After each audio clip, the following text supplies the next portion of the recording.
Hi hello welcome back to my channel. ఈరోజు వచ్చి లస్సీని కొంచెం డిఫరెంట్ స్టైల్లో చేసుకుందాం.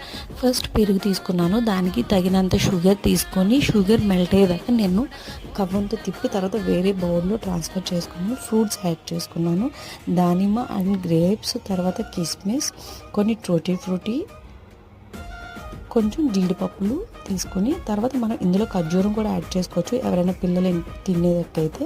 సో ఇదనమాట. నేను ఇక్కడ కొంచెం వెనీలా ఎసెన్స్ తీసుకున్నాను. వెనీలా ఎసెన్స్ వేయడం వల్ల కొంచెం ఐస్ క్రీమ్ ఫ్లేవర్ లాగా ఉంటుంది. ఎక్కువ పిల్లలు ఐస్ క్రీమ్స్ తినే వాళ్ళకి మనం బయట నుంచి తెచ్చి పెట్టలేం కదా, వాళ్ళకి ఎక్కడ థ్రోట్ ఇన్ఫెక్ట్ అవుతుంది అని చెప్పేసి.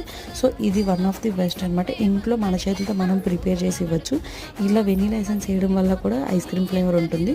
సో పైన బాదం నేను గ్రేట్ చేసుకుని వేసాను. ఇది తినడం వల్ల పిల్లలకి చలవ